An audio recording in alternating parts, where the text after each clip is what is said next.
Continuamos con Cerrando la Noche y como ya es norma, costumbre en este programa, damos pasos a nuestros invitados y a nuestras invitadas.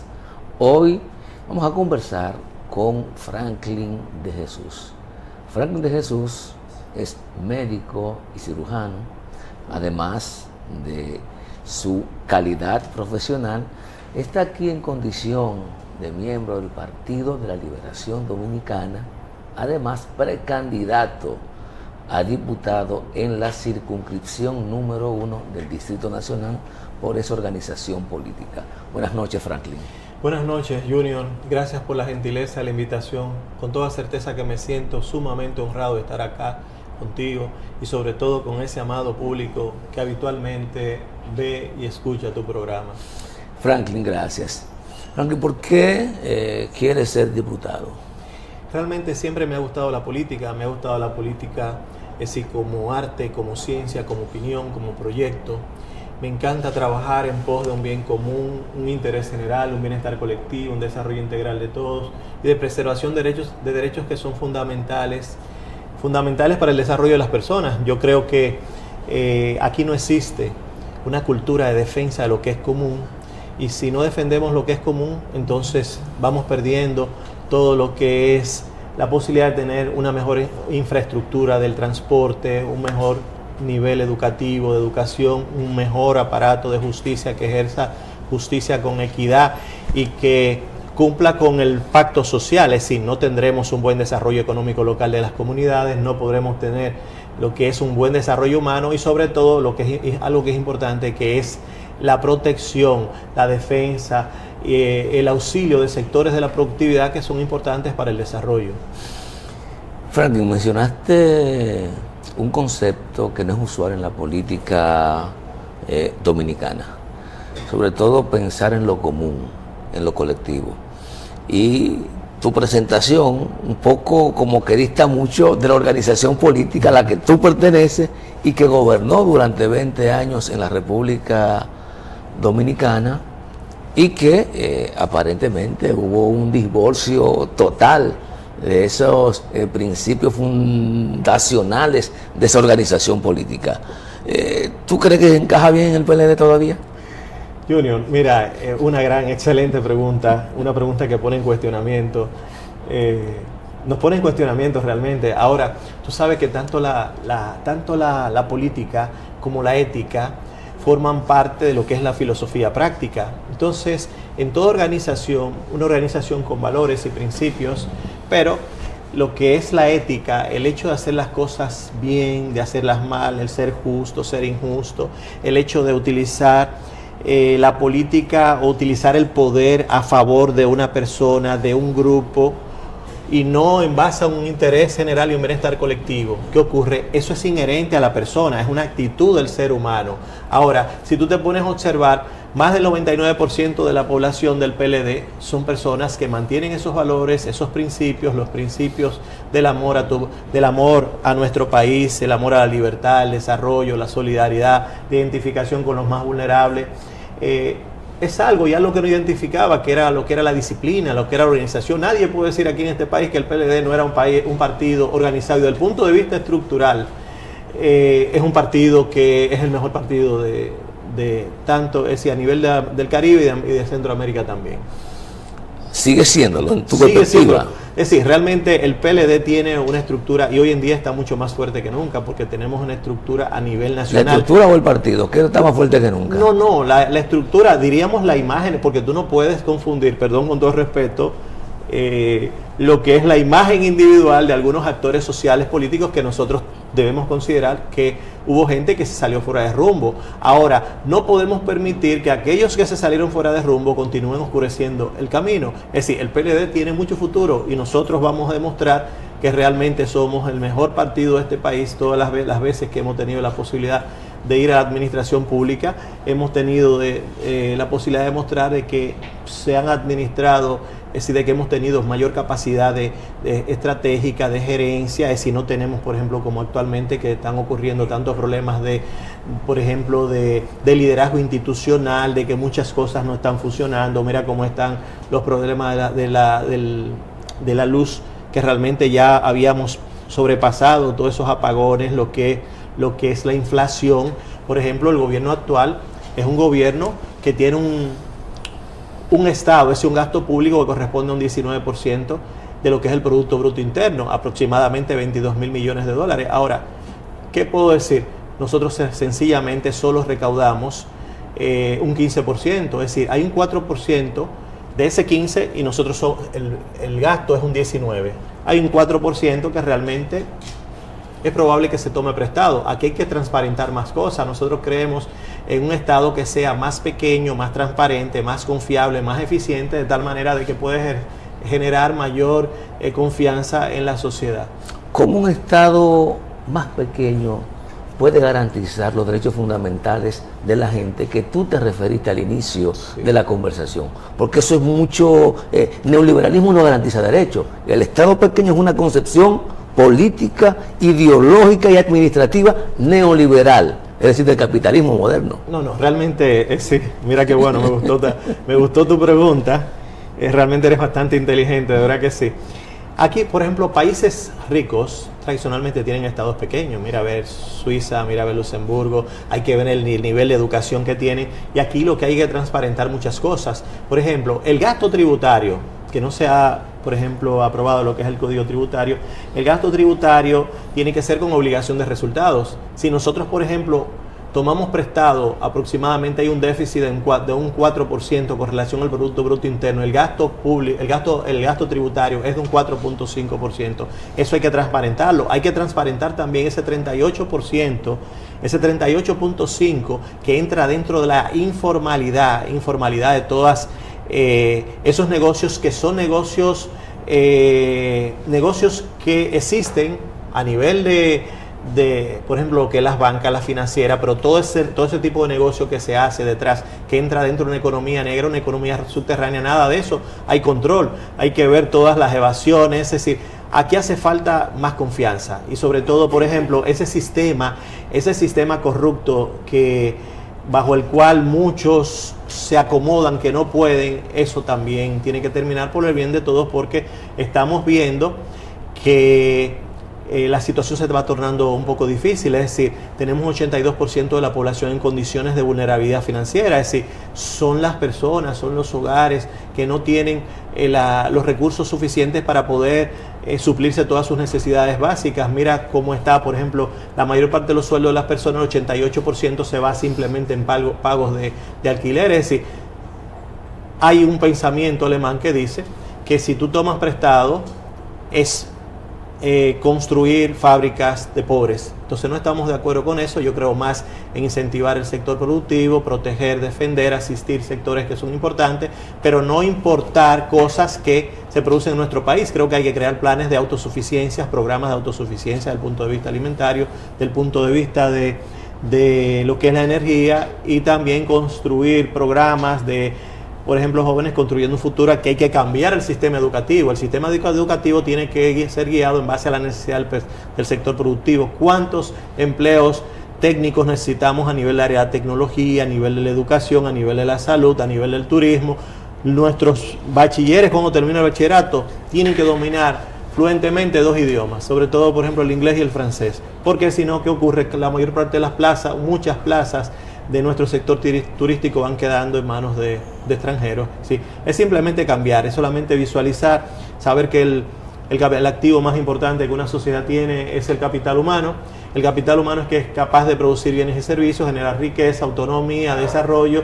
Cuando el individuo es capaz de suplirse todas sus necesidades básicas y llegar a un nivel de autonomía suficiente, entonces llega a un nivel de realización como persona y como ser humano. Ese individuo no tiene necesidad, no va a haber delincuencia, no va a haber desempleo, no va a haber inseguridad ciudadana, puesto esto lo he visto en otros países desarrollados, cuando el Estado se convierte en un regulador de oportunidades. ¿Y qué ocurre? La gente... ¿Es un regulador o un garante? Porque las cosas son diferentes. Vamos a suponer que el Estado quiera comprar papel. Es decir, vamos a terminar con los monopolios. Entonces, el gasto, por ejemplo, eso de los inversionistas de la política, que son aquellos lobistas que realmente no son empresarios, porque el empresario es importante, porque el empresario ayuda a desarrollar el país. El empresario, para vender un producto, tiene que dar en la tecla de la necesidad del consumidor. No, el lobista lo que hace es que invierte en la política y entonces después lo que quiere es sacar las ganancias de la inversión que hizo. Entonces, ¿qué es lo que ocurre? El lobista es un ratero, como decía Jesús a Zaqueo.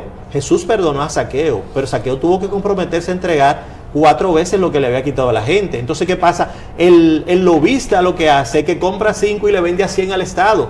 Pero entonces él siente que eso es normal, eso no es normal. Entonces, tenemos que crear en la población, perdón, Junior, lo que es la defensa de lo que es común, porque son intereses, son recursos que nos afectan a todos, porque lo contrario entonces te vas quedando, mira el caos del transporte, no tenemos la infraestructura necesaria del transporte, no vamos a tener un buen sistema de educación, de salud, de justicia, no vamos a tener un aparato económico bien desarrollado, un desarrollo económico local de las comunidades, es decir, no vamos a tener, todo se va yendo, las condiciones de precariedad van a ir destruyendo todo lo que no corresponde a todo. Entonces, por el bien de todos es bien que tengamos una cultura, de plantear una cultura como una alternativa hacia otros valores, hacia otra visión sobre lo que es calidad de vida, hacia otro concepto de lo que debe ser el Estado y el manejo de los recursos del Estado. Es decir, es manejarse de otra manera, ¿sabes? Teniendo conocimiento de que los recursos que maneja el Estado son de interés de todos. Lo adecuado es que comenzamos un proyecto de capacitación, de formación, de acceso al crédito a la persona, de tal manera que no necesite que le den, y ir eliminando esa necesidad, porque lo contrario seguimos con un sistema clientelar asistencialista que lo único que genera es pobreza. ¿Pobreza por qué? Porque somete al otro a ser un esclavo, lo convierte en una mercancía, en un activo, y luego lo que le interesa es sacar los beneficios de esa inversión que hicieron. Ese es un negocio rentable, no es política, como decía Frederick Engel. Frederick Engel llamaba que lo que era la politiquería, que lo que era, por ejemplo, el servilismo voluntario, lo que es el tráfico de influencia y el hacer acuerdos entre actores sociales, eso no es política. La política es otra cosa. La política es generar bienestar en la sociedad. La política es crear libertad como motor básico para llegar a la igualdad. Y si hay igualdad de oportunidades, las personas se desarrollan. Es decir, el contrario, lo que estamos planteando es un cambio de cultura en este país. Eso es lo que queremos. Por eso hemos venido del área de las ciencias médicas, gracias a la medicina, que nos dio la oportunidad de estudiar en 6 países diferentes. Hemos tenido que vencer la resistencia de varios idiomas, varias culturas, y con certeza que vamos a dar todo lo humanamente posible porque las cosas cambien, porque de lo contrario no hubiésemos quedado en cualquiera de esos países donde tuvimos la oportunidad de vivir. Franklin, yo sé que la intención primaria de tu participación en el programa es hablar de tu candidatura, pero los aspectos generales, yo digo que los problemas de fondo de la República Dominicana hay que tratarlo también con ese nivel de objetividad que amerita y de profundidad, porque usualmente perdemos o invertimos el tiempo comunicadores, políticos, sí, en lo trivial. Sí. Bueno, viendo lo que hacen los muchachos en TikTok, perdemos el tiempo ahí. Sin embargo, vamos a caer en un rato nuevamente a tus aspiraciones, pero mencionaste el lobismo, y hace una diferenciación entre empresarios y lobistas. Y yo no sé si tú observas que en República Dominicana tú puedes hacer esa segregación, porque aquí empresarios y lobistas quieren lo mismo de los políticos, que les sirvan. Que les sirvan, sí, sí. Entonces, aquí no sé, se configura esa clasificación. Realmente tú sabes que el nivel de educación de nuestro país no excede, anteriormente eran 6 años, hoy en día son 5 años y medio. La media de América Latina son 7 años. Entonces, ¿qué pasa? Para llegar a ese nivel de interpretación, lo que podría ser una cosa u otra, quizás nosotros podemos hacer la diferencia. Para mí un empresario porque, por ejemplo, ese sector empresarial, muchos son rentistas, pero yo siento que tienen que ser patriotas. Por ejemplo, en Davos, en la última reunión en Davos, se coordinó, por ejemplo, se vio de que un 1% de la población mundial tenía un 70% de toda la riqueza, y lo que se acordó fue penalizar todas las ganancias con un 5%. Entonces, tú no solamente tienes que ser rentista y guardar, porque al fin y al cabo se queda todo. Entonces, ¿qué ocurre? vete bajo la idea de que por lo menos hicimos algo porque las cosas fuesen mejor, no solamente para uno, sino para aquellos que realmente siguieron después de nosotros. Entonces, Junior, hay un tipo de lobismo que es positivo, pero el lobismo que tenemos aquí en República Dominicana, la mayor parte es raterismo, es quedarte con el presupuesto del Estado, de comprar a 5, vender a 100, lo he visto varias veces, muchas veces el otro día fui a comprar un extintor y realmente me impresionó bastante, pues, es un extinguidor. Me dice la persona o las personas, mira, parece extraño, nosotros le ofrecimos al Estado un precio determinado, el precio de importación. Somos los únicos que traemos los extinguidores aquí al país. Sin embargo, lo ganaron estos dos jóvenes, hijos de dos funcionarios, con todo el mayor respeto, y le vendimos a ellos al mismo costo que le estábamos ofreciendo al Estado. Entonces, así decía mi padre Juan Francisco Jesús Moya, que no hay pollo que llegue a gallo. Franklin, con tu venia vamos a ir a una breve pausa y luego continuamos con esta interesante conversación con Franklin de Jesús, aspirante a diputado en la circunscripción número 1 del Distrito Nacional por el Partido de la Liberación Dominicana.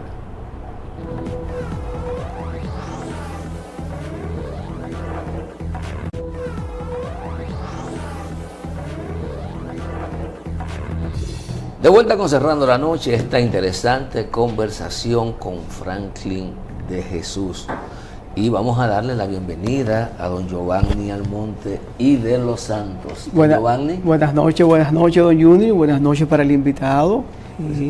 Estamos desarrollando una interesante conversación con Franklin de Jesús, aspirante a diputado en la circunscripción número 1 por el Partido de la Liberación Dominicana. Y la primera parte del programa, aunque nos habló en principio de sus aspiraciones, de las razones que lo llevan a aspirar a ser diputado, fundamentada en el bienestar colectivo, que fue la palabra que utilizó Franklin. Ahora quisiéramos, con la integración de Giovanni Almonte, hablar un poco en concreto de las propuestas que tiene pensada plantearles a tus futuros electores, si tienes suerte y eres agraciado en las encuestas, porque es un problema ahora. Tú no sabes con quién te vas a comunicar para tu precandidatura, porque nadie va a votar por ti para que sea candidato, sino que otros van a decidir quiénes serán los candidatos de los partidos. Esa parte, ¿cómo tú la valoras, Franklin? Imagínate, uno espera el buen senso de la gente, apelamos a la razón. Los proyectos que tenemos, por ejemplo, aquí no existe una ley de desarrollo económico y de soberanía. Aquí hay que proteger, defender y asistir a sectores importantes de la productividad. Cuando hablamos de soberanía, no solamente hablamos del territorio, también está la seguridad del ciudadano. Entonces, en cuanto a la seguridad es importante, porque sin seguridad no hay libertad. Sin libertad no hay igualdad de oportunidades. Y si no hay igualdad de oportunidades, entonces las personas no se desarrollan, no hay desarrollo, no hay prosperidad. Entonces es importante garantizar a la población de que existe cierto nivel de seguridad, de que tenemos un sistema de justicia que se respeta, de un sistema de justicia que es capaz de aplicar justicia con equidad. Seguridad también tiene que ver hasta con el agua que utilizamos, de tener la garantía de que el agua que por lo menos usamos, por lo menos ha sido debidamente tratada. Es decir, esa es una ley de desarrollo económico y de soberanía. Otra ley que consideramos importante en este país es una ley de ocupación y de ingresos. Aquí el artículo 62 de la Constitución, que dice, por ejemplo, que el trabajo es un deber, es un derecho, es una función social del Estado garantizar a la persona un trabajo digno y remunerado. Esa tiene que haber una ley que regule esto. Aquí no se invierte en el desarrollo humano. En cuanto a la primera ley que hablamos, que es la ley de desarrollo económico y de soberanía, hay que fomentar la creación de riqueza, pero que esa riqueza se distribuya. Y por último, una ley general de población. No podemos seguir siendo los campeones o teniendo el liderazgo en cuanto a embarazos adolescentes. Creo que un embarazo en un adolescente es una puerta abierta a un círculo vicioso de pobreza, puesto que continúan heredando el mismo trasfondo social y la misma desigualdad de oportunidades. Tenemos un 23% de nuestras parturientas que son niñas entre 11 a 18 años, por ejemplo, un estudio a 19 años, un estudio retrospectivo que nosotros hicimos de 3 años en la maternidad de Los Minas, notamos que el 89% de todos estos embarazos eran embarazos fortuitos, así de pura casualidad.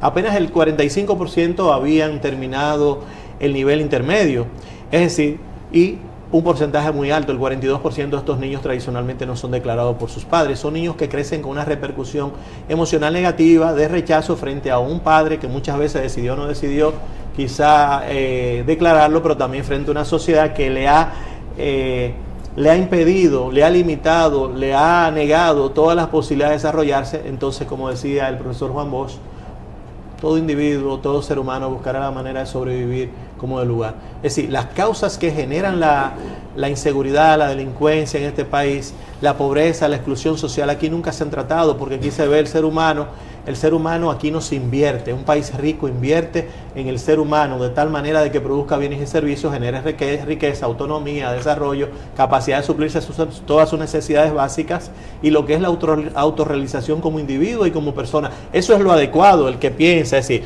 países educados hacen eso, países que quieren seguir siendo pobres, que la pobreza es una actitud, la demostró Angus Deaton con un trabajo en el 2015, fue premio Nobel, el equivalente al premio Nobel del 2015, que demostró que el hecho de ser rico o ser pobre es una actitud. El mismo, por ejemplo, en la India había una población que era muy pobre, Kerala una provincia, y Amartya Sen demostró que cuando tú inviertes en el ser humano, en lo que es la educación, en capacitarlo, en formarlo, en integrarlo en economía de mercado, en tener un buen sistema de salud, de acceso a agua potable, el individuo se desarrolla. Kerala llegó a ser, de una de las provincias más pobres de la India, llegó a ser una de las provincias más ricas, y lo demostró así. Entonces hay que cambiar, hay que plantear un cambio de cultura, un cambio de la forma de hacer política en nuestro país. Política de una forma diferente, respetando al ser humano, con decencia, reconociendo que son recursos, la mayor parte de los recursos que manejamos nosotros los políticos, son recursos que son de interés común y que nos afectan a todos, porque entonces ¿cómo vas a tener un sistema de transporte si cuando tú una línea de metro que se hizo debieron haberse 2 líneas? Frank, tú estás hablando de una revolución, tú quieres voltear el país boca abajo o boca arriba, tú quieres cambiarlo, creo que está pidiendo demasiado. Lo primero es que plantea 3 leyes ahí importantes, interesantes: ley de desarrollo económico y soberanía, ley de ocupación y de ingresos y ley general de población. Excelente. De aplicar todo eso, nos encaminaríamos a un país casi desarrollado, donde se aplicarían técnicas, donde llegaría todo eso que tú hablas, esa bonanza, a la población, al ser humano, al ciudadano, que es lo más importante. Pero sin embargo, vemos que el Congreso reposan miles de leyes, Franklin, miles. Pero hay un problema serio. Se aplican todas esas leyes, se obedecen todas esas leyes. Yo estoy de acuerdo con esa ley que tú planteas. Ojalá llegues al Congreso y que esas leyes sean aprobadas, pero que sean puestas en ejecución, porque estamos cansados de ver leyes que no se ejecutan. Tenemos una ley ahí que habla de que los colegios no pueden aumentar cuando les da la gana las mensualidades y las tarifas que tienen. Sin embargo, eso se viola. Ayúdanos a entender cómo tú vas desde el Congreso a propiciar esos cambios, que la sociedad lo quiere, que tú la quieres, yo la quiero, pero no se logra. Bueno, realmente es mejor fracasar haciendo el intento que dejar de triunfar por temor al fracaso. Es decir, este tema lo hemos discutido en la Universidad de Rutgers en New Jersey, y lo hemos discutido en la Facultad de Humanidades en la Universidad de Neuchâtel. Y la conclusión a la que llegamos es que hay que iniciar. Hay que iniciar por algún camino, aunque mucha gente se oponga, porque frente a un cambio natural de las cosas, como decía Nicolás Maquiavelo, los que se han beneficiado del antiguo sistema con certeza que se van a oponer, pero somos más los que queremos lo mejor para este país, somos más, y se puede, juntos podemos construir una sociedad diferente. Es solamente que la gente que siente que se puede, se integren, por el bien de todos. Es bueno tener buenos sistemas, por ejemplo, un buen sistema de salud, de educación, pero ese sistema de salud que tienen países como, por ejemplo, el mismo Junior había dicho, que había hablado, no, pero esos sistemas son oficiales, es decir, son tipos sociales. Es decir, el sistema de salud centroeuropeo es un sistema que es mucho más barato que el sistema, tan bueno como el sistema americano, pero es un sistema sociabilizado. Es decir, aquí venimos e incorporamos modelos que son aplicables en una sociedad donde la realidad social es totalmente diferente, el nivel de educación es diferente, todas esas AFP en ese lugar no son rentistas, ¿me entiendes? Entonces el Estado regula, tiene un control. Entonces cuando tú tienes un ser humano que produce bienes y servicios, genera riqueza, es el ser humano quien paga su salud a través del sistema de aseguración. El gobierno no tiene que invertir un centavo en eso, el gobierno lo que tiene es simplemente que regular. Entonces, como existe un sistema integrado de salud, ¿qué ocurre? Es normal que todos estemos a las 7:20 de la mañana todos los días discutiendo todos los casos. En las tardes, a veces yo pienso que un paciente yo tengo la solución, pero no, discutimos con otro. Como pertenecía a un servicio de trasplante y cirugía digestiva en Ginebra, yo recuerdo que a las 7:20 de la mañana, en Berna, en el INSEL también, a las 7:30, ahí tenían que estar los radiólogos, todos, y entonces ahí tomábamos decisiones en conjunto, discutiendo, dialogando, analizando y buscando, estableciendo propuestas en base a lo mejor a cada paciente. En las tardes, 2 días por semana, bueno, hay un coloquio a las 4 de la tarde, martes y jueves, con los oncólogos, y entonces ellos decían, ¿va a ser operado ese paciente? No, ese tumor es receptor hormonal positivo, responde mejor a una terapia hormonal, o ese tumor es de tal, vamos a suponer, responde mejor a quimioterapia, o queda en manos del oncólogo o queda en manos de nosotros. Pero hay otros días que habían coloquios con el servicio de gastroenterología, va a terminar ese tumor vía endoscópica. Es decir, una sociedad integrada, pero para eso tú necesitas tener el mismo sistema educativo que ellos tienen. Es decir, ellos eligen el 15% de los mejores estudiantes, y eso deberíamos ser nosotros. Nosotros no podemos seguir teniendo como norte simplemente la universidad. A la universidad van los jóvenes más destacados. Entonces, ¿qué ocurre? Eso ofrece cierto nivel de seguridad. ¿Qué ocurre con el resto de la población? Van a hacer un bachillerato. En Francia hacen, por ejemplo, el Lycée General, donde van a hacer una formación en diseño, en pintura, en alta costura, en tecnología, en áreas diferentes que son necesarias en base a la necesidad del sector productivo. Y entonces, ¿qué pasa? ¿Qué hace el sector técnico? Produce bienes y servicios, genera riqueza, más del 90% de su población activa está trabajando, más del 60 al 65% de su productividad la exportan, y nosotros queremos seguir teniendo un 60% de la población que vive de la búsqueda. Entonces, ¿qué pasa? Importamos todo lo que necesitamos, y al contrario, no apoyamos sectores importantes de la productividad y continuamos importando cosas que podemos producir aquí. Entonces, ¿qué ocurre? República Dominicana exporta aproximadamente 12.500 millones de dólares. ¿Y qué ocurre? Importamos 25.000. De esa manera no hay cómo llegar. Es decir, usted tiene que fomentar, usted tiene que defender sectores importantes de la productividad para que crean riqueza y que esa riqueza se distribuya. Es decir, hay leyes ahí, como usted lo ha dicho, esa ley del agua es importantísima, porque el agua, por ejemplo, crea empleos, el agua mantiene poblaciones, el agua, por ejemplo, aquí no sabemos ni siquiera cuál es la demanda. No conocemos exactamente todo el sistema hidráulico, todo el sistema de distribución, mira la energía como está. Es decir, los problemas, no existe un liderazgo. Y para tú tener un gobierno que funcione, tiene que tener un liderazgo institucional, instituciones que funcionen, funcionarios que le den respuestas rápidas a los problemas, y líderes que conozcan todo el sistema productivo y que sean capaces de encaminar un país en vía de un gran desarrollo. Eso es lo que se necesita. Franklin, sería equivocado de mi parte afirmar que posiblemente la República Dominicana, para generar bienestar, para generar progreso, no necesita una ley más. Basta con el cumplimiento de las leyes que tenemos, basta con el cumplimiento del bloque de derechos fundamentales que prevé nuestra Constitución. Basta con que nuestros políticos entiendan que tienen que gobernar no solo para los que financian la campaña, sino también y sobre todo para los que votan. Claro.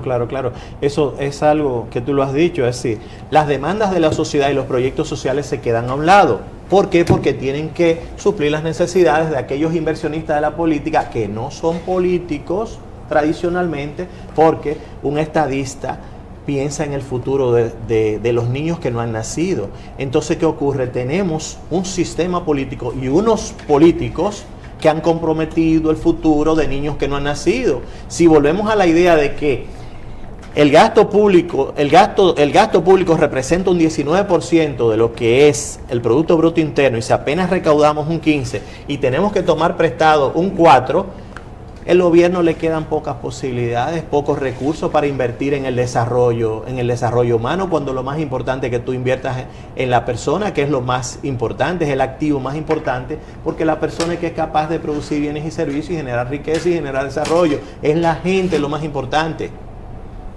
En eso es que nos hemos equivocado. Si no, de lo contrario, vamos a seguir produciendo materia prima con poco valor adquirido, y países desarrollados producen la misma materia prima, pero con cierto valor agregado.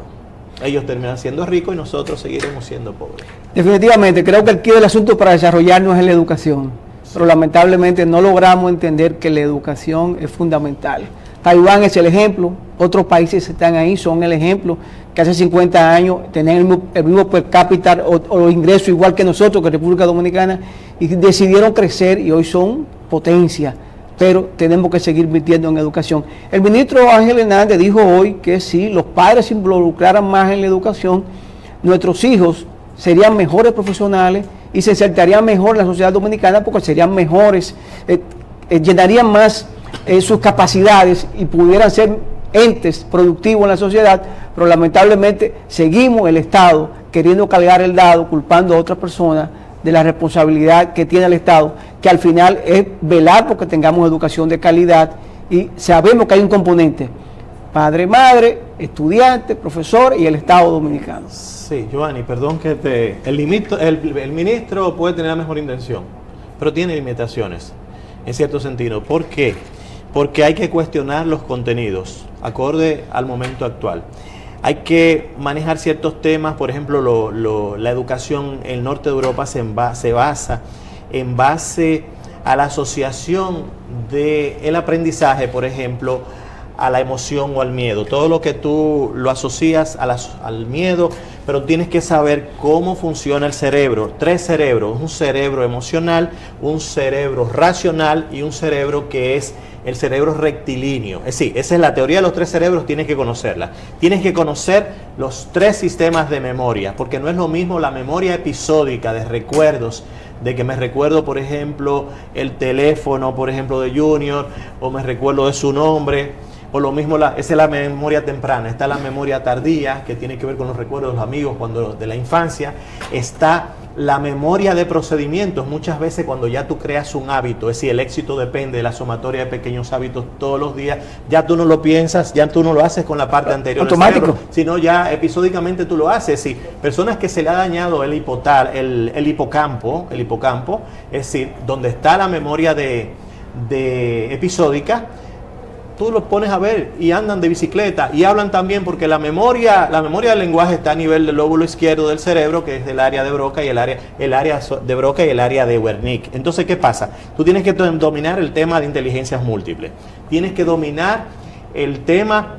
Cuando hablo de inteligencias múltiples, es para tú guiar al niño hacia donde tú lo quieres guiar. Unos niños tienen un tipo de inteligencia, es decir, que el nivel de profesores que tú necesitas no tenemos que mejorarlo o traer otros. Por ejemplo, Estados Unidos, si tú quieres, por ejemplo, tener la mejor escuela de economía, sería muy costoso, porque tendrías que contratar los mejores economistas del mundo. Pero ¿qué pasa con la educación en Estados Unidos? El 30% de sus docentes son extranjeros. La gran arma que tiene Estados Unidos es que el 50% de todos los maestrados y todos los doctorados son extranjeros. Durante la Segunda Guerra Mundial, cuando Robert Goddard se fue a Estados Unidos, 500 científicos se fueron a Estados Unidos. Entonces Estados Unidos siempre ha sido un país que brinda facilidades. Entonces aquí hay que traer profesores. Hay que cuestionarlo, y repito, lo que es el contenido. Hay que manejar el tema de inteligencias múltiples. Hay que, por ejemplo, guiar los estudiantes no solamente a la universidad, sino simplemente valorar la actitud de cada estudiante y guiarlo hacia el sector, a la necesidad del sector productivo. Van a ser técnicos en tal área, en tal área y tal área, es decir, hacer bachilleratos diferenciados. Estos van a la universidad y estos van al sector, lo que es sector técnico, lo que hace Alemania. Por eso Alemania es un país rico, pero Alemania tiene un pensamiento de que no cogen prestado. Tomar prestado es equivalente a tener fábricas de pobres. Eso es lo que estamos haciendo. Entonces necesitamos personas que sepan exactamente qué van a hacer. Es decir, Tenemos un gobierno actual que tiene todo el deseo de hacer las cosas, pero no tiene las condiciones, no tiene el liderazgo. Entonces, para colmo, tienen un país que no hay liderazgo institucional. Unos funcionarios que tampoco, muchos de ellos, con excepciones, hay algunos buenos, pero tampoco funcionan. Y un presidente, por ejemplo, que no tiene el liderazgo para generar lo que es la admiración. Por ejemplo, el mismo, cuando hablábamos de aquellos racionalistas del siglo XVII, por ejemplo René Descartes, hablábamos de Leibniz. Leibniz era tan brillante que hasta los mismos adversarios le admiraban. Entonces, esa admiración, ese liderazgo de yo querer ser como él, por el hecho de que él me persuade, porque es una persona que tiene una reputación moral intachable, es una persona que tiene un nivel de conocimiento y es una persona que es un político. El verdadero político es aquel que disfruta cuando es capaz de generar bienestar en la sociedad de tal manera que puede existir una respuesta positiva en cuanto al mejoramiento de la calidad de vida de la gente, que es lo más importante. Franklin, definitivamente te queremos como congresista. Creo que tiene toda la intención y tiene las herramientas para provocar un cambio en el Congreso de la República. Pero ¿cómo vamos a lograr eso, Franklin? El PLD ahora mismo ha descendido un poco a lo que era antes en el pasado y dentro de las encuestas. Hoy, pues, según las últimas encuestas, está por debajo del partido de gobierno. No sé exactamente en qué posición, si es un segundo o un tercero, eso me lo dirás tú, porque tú eres quien está trabajando por esa organización y entiende que debe tener los votos suficientes también para empujarte a ti a ser diputado, porque recuérdate que es una sumatoria, no solamente que voten por Franklin en las elecciones, también el partido necesita votos. Necesita voto el senador, necesita voto el alcalde o la alcaldesa que ustedes colocan allí. Entonces, ¿piensas tú que puede hacer que de aquí al 2024 ya el PLD pues se robustezca, tenga una buena propuesta en la capital y tú seas un próximo diputado? Sí, no, realmente muy interesante, Giovanni, tu pregunta. Yo creo en el PLD como partido, la estructura que tenemos es un partido de valores, valores como el amor a tu país, el amor a la libertad, el desarrollo, la solidaridad, la identificación entre los más vulnerables, y lo que nos identificaba como era la puntualidad, la organización, esa organización que siempre teníamos. Ahora bien, nosotros como partido tenemos que reconocer la verdad. Es decir, hasta tanto no reconozcamos la verdad y estemos escondiendo la verdad es como un diamante que tú puedes colocar en el basurero más oculto. ¿Y qué ocurre? En algún momento el reflejo de la luz lo va a sacar. ¿Qué nos va a ayudar? Que reconozcamos que sí, es verdad, cometimos errores, pero somos más los que queremos lo mejor para nuestro partido y que el 99% de nuestros partidos son personas de respeto que mantienen aquellos valores. Algunos se han ido, pero todo aquel que lo que mantiene a las personas unidas son esos valores y esos principios. Cuando tú violas tus principios y tus valores, decía, por ejemplo, Marcos Aurelio, que tú te colocas en el nivel, al borde del precipicio. Eso fue lo que pasó. Algunos violaron esos principios, esos valores, y por eso ha pasado lo que ha ocurrido. Brevemente, Franklin, ¿qué estás haciendo para que en octubre, cuando sean realizadas las encuestas, tener el beneplácito de los electores que tengan la suerte de ser encuestados en la circunscripción número 1? Sí, claro, en ese sentido estamos trabajando activamente en las redes sociales. Este mismo es un medio a través del cual nosotros aprovechamos la maravillosa oportunidad que ustedes nos dan de expresar nuestras ideas, de que la gente vea cómo pensamos, cuál es nuestro interés. Yo vengo de una posición cómoda, pude haberme quedado quizás en Europa, me sentía muy cómodo. Por ejemplo, mi hermano es su jefe de un servicio en Canarias, mi hermana también vive en Europa, mi otra hermana, es decir, mis hermanos todos han sido personas que no necesitan de la política y que viven bastante bien. Entonces, ¿qué pasa?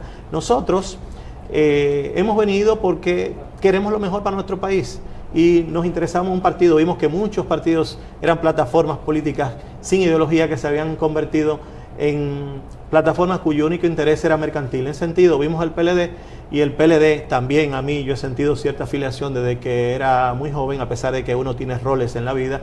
El rol durante la etapa universitaria era ser un buen estudiante en la universidad. Fui docente universitario durante 6 años. Después hay una fuerza sobrenatural, aquella que controla todo con su sabiduría y su inteligencia, que es la que decide dónde tú vas a estar. Es así. Franklin, nada, te deseamos suerte en este certamen electoral y que cuando vuelvas aquí sea ya como candidato oficial del PLD por esa disputación al cual tú estás luchando para alcanzar. Mil gracias, Giovanni.